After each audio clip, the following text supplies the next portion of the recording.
Hi, I'm Culp, and I'm the livestock judging coach here at Ohio State University. Today I'm going to do just a brief intro on judging market hogs. And so we're going to keep things pretty basic here. Try and explain some of the basic principles of working your way through judging a class of market hogs.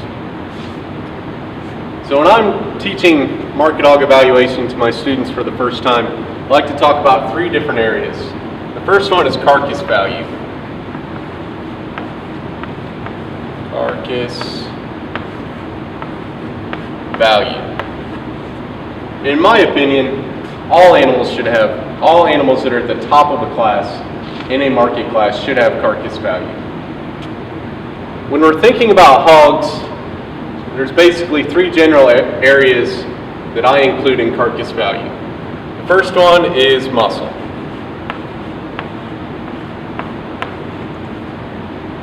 Now a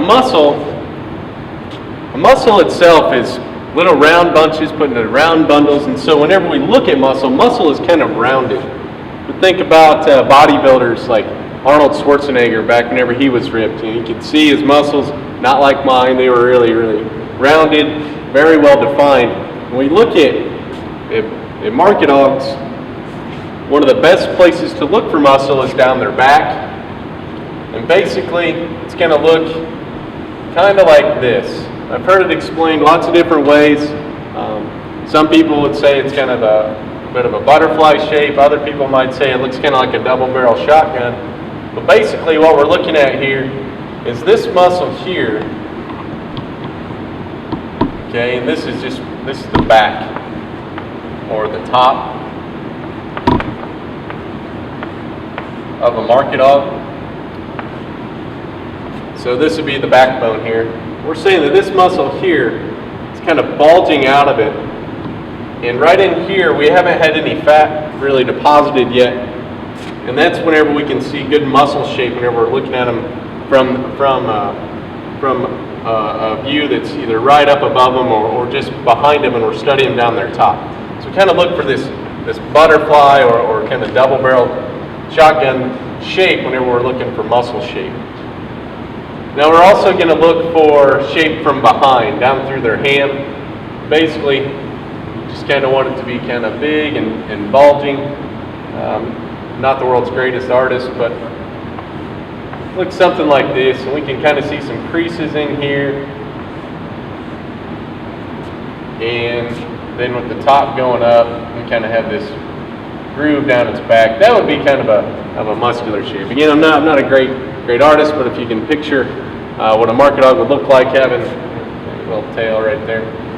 Got this muscle shape here with its ham, and then it goes into the loin here. We're eventually going to open back up into the shoulder. I'm going to erase this and show you just another look at this. Give myself a little bit more room here. A good muscular shape, whenever we look at an animal from the top, looks like an hourglass. And I'll explain this here in a minute. So this would be the shoulder blades.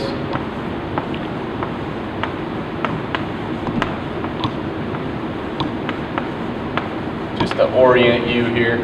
And then this would kind of be where the ham begins.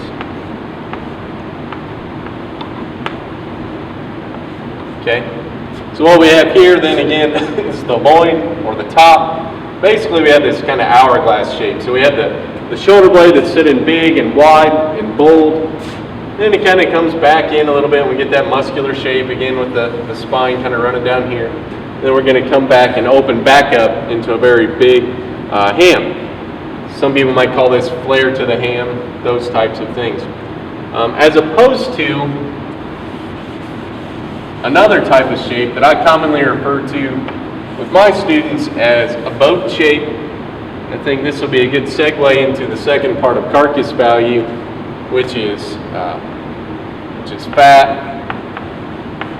or leanness.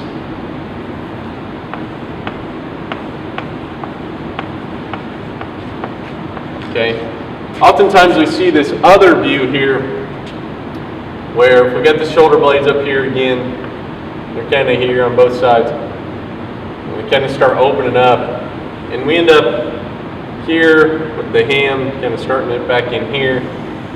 And we end up where the whitest part of the animal is right here. Now, a lot of folks, when they first start looking at animals, and again, this is a view from above, they look at it and they say, oh, that one's really wide, as opposed to, this kind of hourglass shape that we had up there earlier. And the truth is, yes, that is wider. We can definitely tell that this section here is wider than that section. But when they start looking like this, is when they've started depositing way more fat than what they need to go to market. Okay? So we end up having this kind of boat shape versus kind of an hourglass shape. The hourglass shape, that's a true meat animal shape. That's a term that some people will throw around. It's definitely more of a meat animal shape than this boat shape. This is a counterfeit shape. This width is due to excess fat. It's not due to muscle.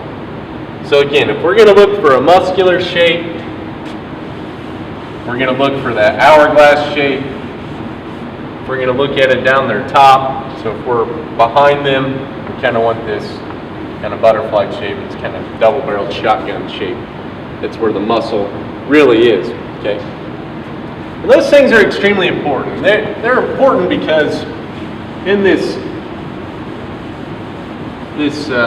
first of three themes I'm going to talk about, this carcass value, that's really what sets the base price for that animal whenever we take them to a slaughter facility and we harvest that animal. The muscle and fat content is going to establish the initial value of that animal. What's really going to make up the biggest portion of our check whenever we take it again to the slaughterhouse is actually just strictly weight. And so a lot of folks, they put, in my opinion, they'll put too much emphasis on weight. Now I'm not saying weight's not important. In fact, about 80% of the check that you receive from a slaughterhouse is due to this weight. And so that is a pretty significant proportion.